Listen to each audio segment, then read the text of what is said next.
이 세상을 사는데 사람들은 세 가지 복을 기본적으로 타고나야 한다고 말을 합니다.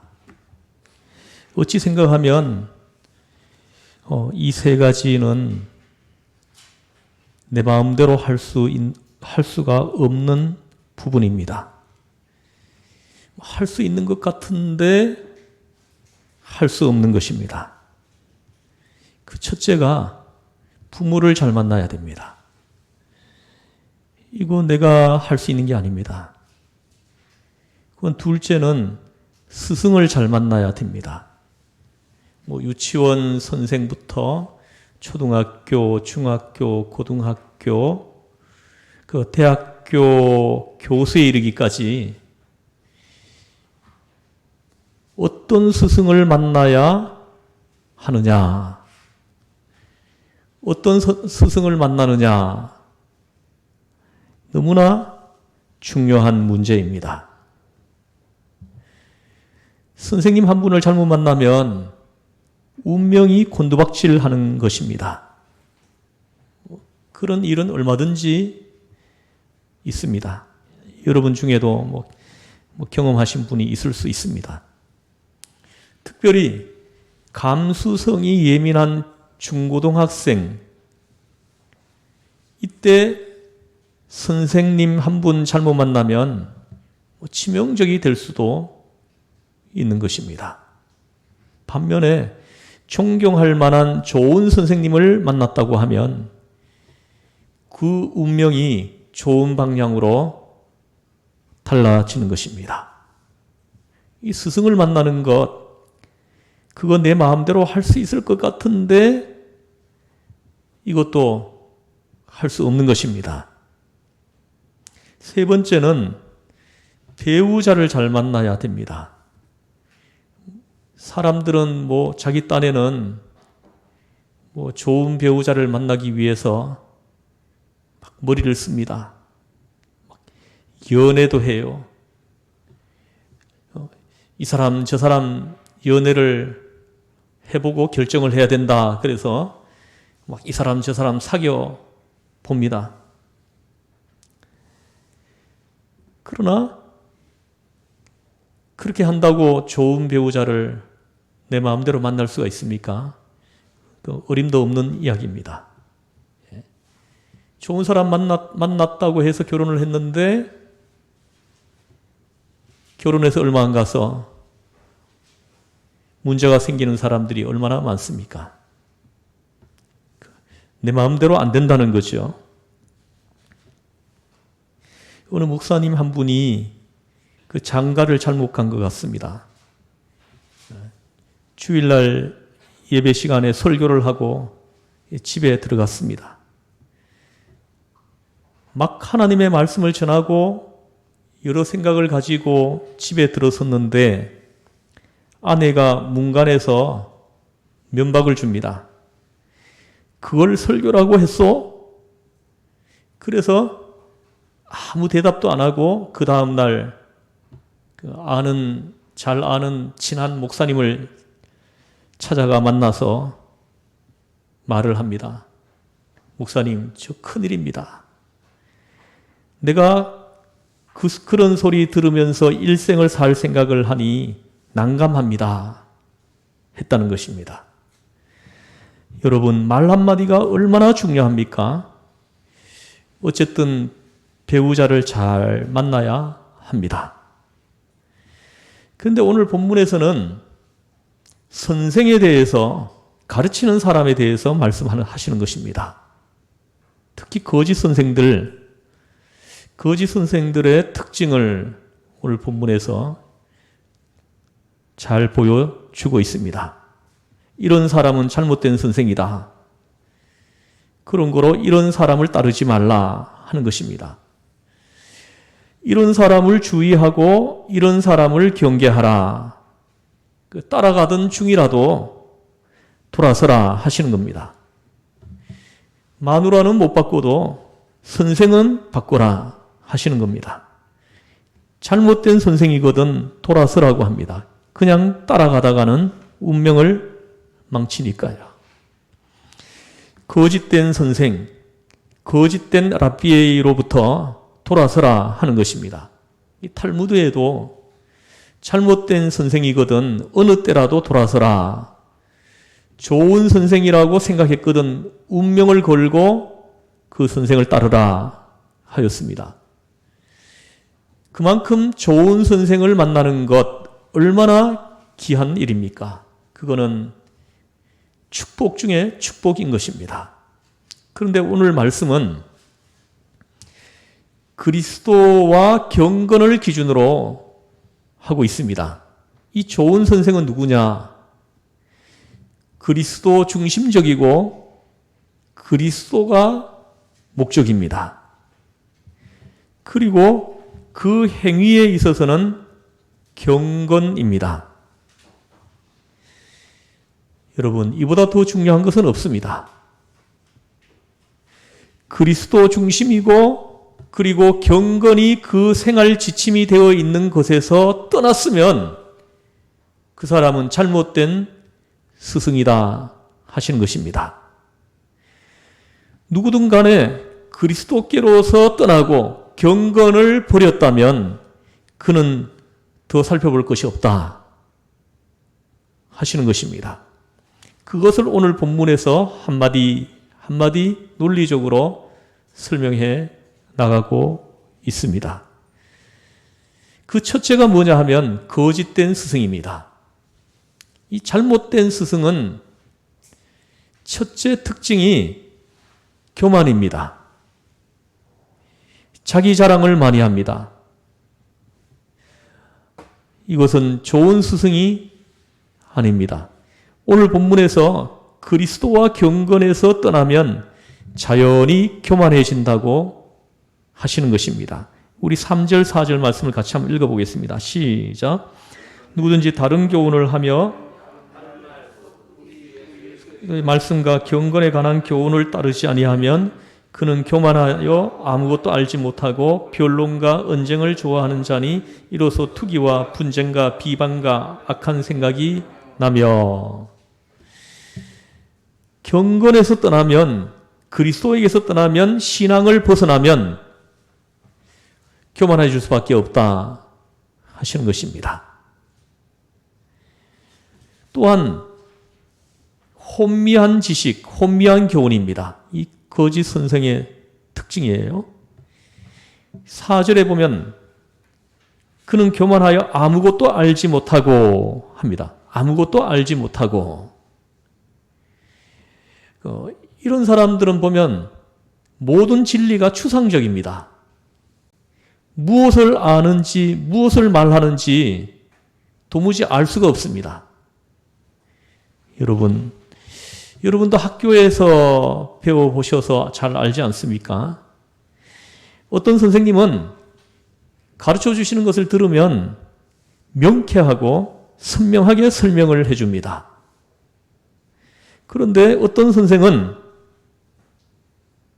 말하는 건 뭘 말하는 것 같은데 종잡을 수가 없고 뭘 아는 것 같은데 아는 것도 없고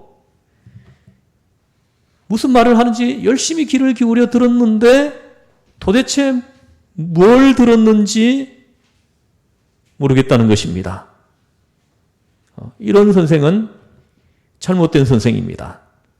자신도 모르는 소리를 지금 하고 있는 것입니다. 그러니 깨끗한 설명이 나올 턱이 없는 것입니다. 또 하나 있습니다. 그것은 자기 경험이 없다는 것입니다. 자기 속에 경험이 있어야 합니다. 이 경험이라는 사건에서 스크린이 되어 나와야 되는 것입니다. 그래야 자신만만하게 설명할 수가 있는데 말은 들었지만 나는 이렇게 하고 맙니다. 확실하지 않는 것입니다. 또 한 가지는 체계가 없습니다. 마음이 혼미하기 때문입니다. 이렇게 되면 교수 자신도 선생 자신도 자기가 무엇을 말하는지 모르고 듣는 사람은 더더욱더 무엇을 말하는지 알 수가 없는 것입니다. 이런 말이 있습니다. 가르치는 자가 100% 선명해야 듣는 자에게 50% 전달이 된다. 그런데 본인 자신이 10%도 선명하지 못하는 것입니다. 자기 설명하려고 하는 선생 자신이 선명하지가 않습니다. 10%도. 그러면서 말을 하고 있으니 듣는 자는 더더욱 모를 수밖에 없지요. 이래서 혼미한 지식이 바로 문제가 된다 하는 것입니다. 오늘 보십시오. 아무것도 알지 못하고 하십니다. 아무것도 알지 못하고 가르치려 든다는 것입니다. 그 다음에는 변론과 언쟁을 좋아한다 합니다. 아까 읽은 4절 말씀에 보면 말씀합니다. 여러분, 변론이 무엇입니까? 그 뿌리를 살펴보면 교만입니다. 교만이 그 밑에 자리를 잡고 있을 때 변론이 나오는 것입니다. 왜 그렇습니까? 자기가 이기겠다는 마음이죠. 이 교만한 사람들의 특징이에요. 무조건 이기려고 하는 거예요. 그러니까 말이 많아지는 것입니다. 언쟁의 목적은 자기 성취감에 있는 것입니다. 말싸움을 해서 이기겠다는 것입니다. 바락바락 이기겠다는 것입니다. 이로써 투기와 분쟁과 비방과 악한 생각이 나온다 하고 말씀을 하시는 것입니다. 또 하나는 마음이 부패하여진 인격입니다. 5절 말씀을 같이 한번 읽어보겠습니다. 시작. 마음이 부패하여지고 진리를 잃어버려 경건을 이익의 방도로 생각하는 자들의 다툼이 일어나느니라. 여기 보십시오.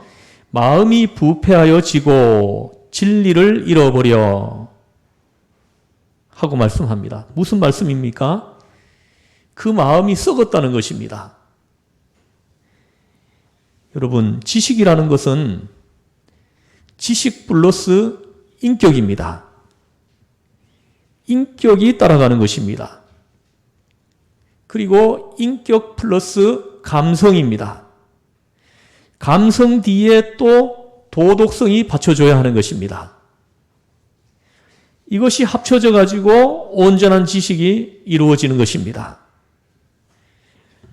도덕성을 결여한 지식이란 지식일 수가 없습니다. 그건 상품에 지나지 않습니다. 인격이 따라가지 않는 지식은 절대로 설득력이 없습니다. 인격과 도덕성 그리고 훌륭한 감성이 이게 함께 있어야 하는 것입니다. 그래야만 그 사람이 좋은 선생이다 하는 것입니다. 또한 4절에 보면 투기와 분쟁과 비방과 악한 생각이 나며 합니다. 이것은 큰 문제입니다. 경쟁심과 승부욕, 여기에 문제가 있는 것입니다. 자기가 승부욕에 차 있으니까 학생들에게까지도 승부욕을 자꾸 부추기는 것입니다. 요새 좀 많이 달라진 게 있는 것 같아요. 우리 요한이 한별이 성적표라고 받아오는데 보니까 제가 학교 다닐 때하고 많이 달라졌어요. 이 평가하는 게. 제가 학교 다닐 때만 해도 초등학교 1학년 때부터 1등, 2등, 3등, 4등 그리고 우등생을 구별해 가지고 성적표에다 딱 찍어서 이렇게 보내줬죠. 그 등수를 매겨 가지고 몇 등이다, 몇 등이다, 몇 등이다 해놓으니 이런 교육을 받은 사람들이 사회에 나가니까 승부욕에 사로잡혀 가지고 추태를 보이는 것입니다. 그 마음속에는 이기려는 마음밖에 없는 것입니다. 이기려고만 덤비는 것입니다. 내가 올라서지 못하면 남을 끌어내립니다. 이 세상 이렇게 되는 것이 바로 입시 지옥에서부터 비롯되는 것입니다. 우리 아이들도 뭐 입시 지금 뭐 시험을 뭐 보고 하는데 입시 그 지옥이에요. 아이들이 막 죽어나갑니다. 잠 2시간, 3시간도 안 자고 공부를 하고 이기려고 하는 거예요. 또 선생님들, 가르치는 선생님들 보면은 승부욕을 자꾸 조장해요. 그래가지고 뭘 하겠냐 이러면서 1등을 해야지, 성적을 끌어올려야지. 1등. 그래, 1등 해서 한 게 뭡니까? 참으로 무서운 일입니다. 투기와 분쟁, 이게 우리 삶에서 크게 문제가 되는 것입니다. 사람의 행복을 빼앗아가고 평안을 빼앗아가는 것입니다. 그 리더스 다이제스트에 나오는 얘기입니다. 이거 읽고 저는 놀랐습니다. 그 발명가라고 하는 사람들을 놓고 IQ 테스트를 해봤다고 합니다. 테스트를 해보니까 그들의 IQ가 90에서 110이더라고 합니다. IQ 150이 없었다고 합니다. IQ 180이 넘는 사람은 주로 감옥에 들어가 있더랍니다. 여러분이 생각할 때는 발명 같은 거 머리가 좋아야 될 것 같죠? 그렇지 않다는 걸 보여주는 것입니다. IQ에 달린 것이 아니고 인내력에 달린 것입니다. 머리 회전 빠른 사람은 사기꾼으로 많이 진출하죠. 그러니 IQ 자랑하지 말아야 합니다. 어쨌든 투기와 분쟁과 비방과 승부욕, 이쪽으로 치우치는 것, 이게 다 잘못된 교육이라는 것입니다.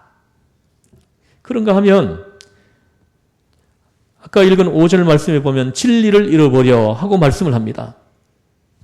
여기서 진리는 진실이며 진실은 사실에 입각합니다. 그런 거로 진리를 버렸다는 것은 사실을 버렸다는 것입니다. 진실을 버렸다면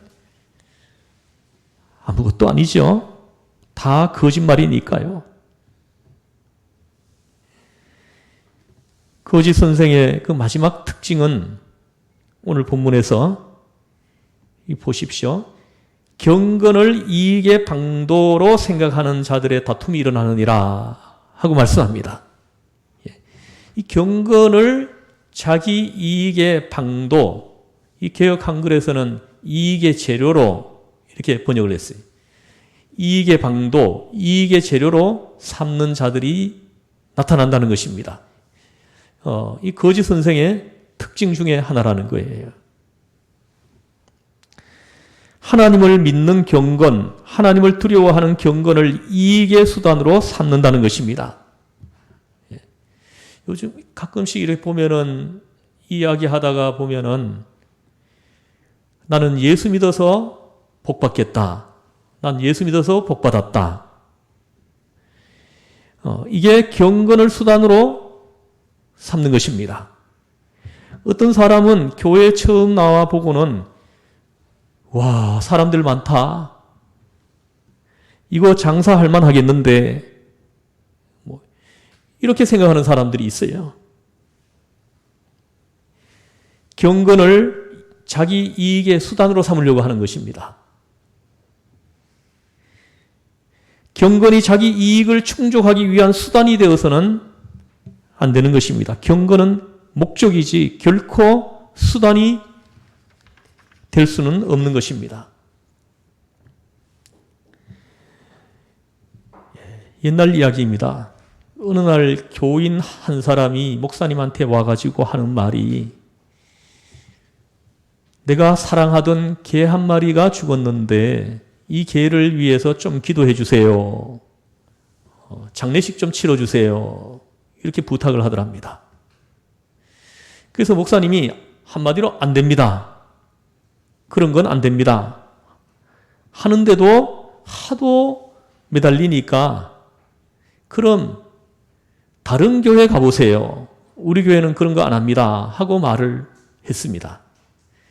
그래도 집요하게 자꾸만 장례식 해달라고 그러더니 하는 말이 그러면 목사님 제가 돈을 좀 많이 내면은 될까요?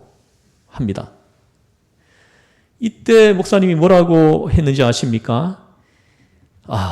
그럼 진작 예수 믿는 개라고 말할 것이지. 여러분, 경건이 이익의 방도, 재료가 경건이 돈 벌기 위한 수단이 되어서는 되겠습니까? 경건이 자기의 어떤 이익을 충족하기 위한 수단이 되어서는 안 되는 것입니다. 경건은 목적인 것입니다.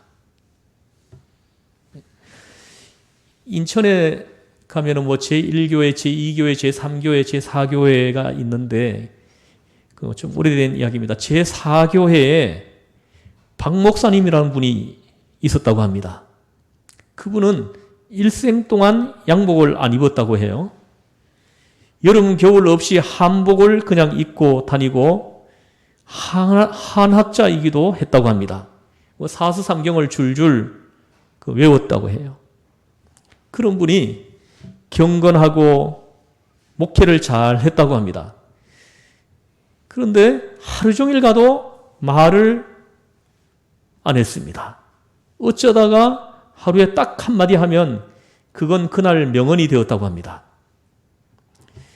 이 목사님들 모인 자리에 와서도 가만히 앉아 빙긋 웃기만 하는 참 덕망 있는 목사님이었다고 합니다. 이분이 언젠가는 가만히 있더니 하는 말이 목사님 댁에 찾아온 교인이 묵기도를 오래 하면 거짓말하러 온 거다. 그렇게 말을 하더랍니다. 여러분, 이 말이 무슨 말인지 아십니까? 무슨 말입니까? 목사님 집에 처음 찾아와서 묵기도를 적당히 하지 않고 너무 길게 하는 것입니다. 하고 나서 목사님 안녕하십니까 하는데 그때부터 하는 말이 다 거짓말이라는 것입니다. 거짓말하러 온 사람이라는 것입니다. 여러분, 경건 얼마나 귀하고 좋습니까? 그러나 그 경건이 수단화되면은 그때부터 문제가 된다는 것입니다. 남 보는 데서 묵기도 너무 오래 하지 마십시오. 그건 사기꾼의 표지인 것입니다. 경건을 자기 이익의 재료로 생각한다. 이 얼마나 무서운 말씀입니까? 사랑하는 성도 여러분, 경건은 결코 수단이 될 수 없습니다. 우리가 하나님 앞에 나와서 예배하는 예배, 나와 하나님과의 그 관계, 이거는 깨끗해야 돼요.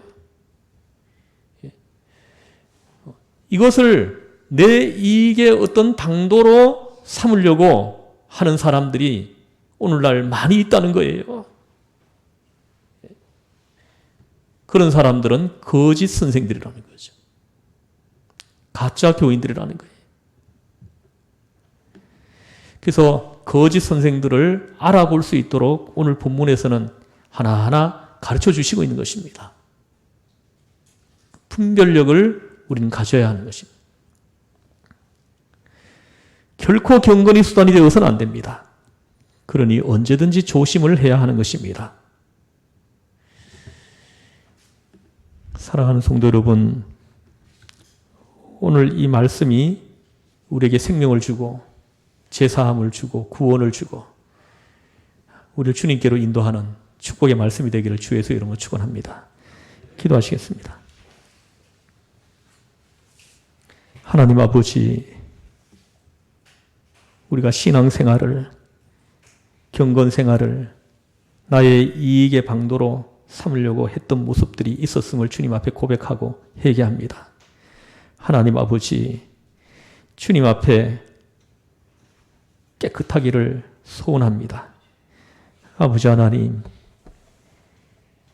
우리의 마음속과 삶이 거룩성을 떠나지 않기를 소원합니다. 하나님 아버지, 우리 시흥전원교회 성도님 한 분 한 분 하나님께서 만져주셔서 하나님 죄를 지은 것이 보이면 그걸 붙들고 눈물 흘리며 회개하고 주 예수의 보혈의 피로 씻음받고 깨끗함을 회복하는 귀한 우리 교회 되게 해주시고 우리 교회 성도님 한 분 한 분 삼아주시기를 간절히 빌고 원합니다. 하나님, 우리 예배당에서 예배드리고 화상으로 예배드리고 하나님, 어디에 있든지 이 말씀이 발에 등이 되고 길에 빛이 되게 하여 주시옵소서. 우리를 죄에서 구원하신 예수님의 이름으로 기도드리옵나이다. 아멘.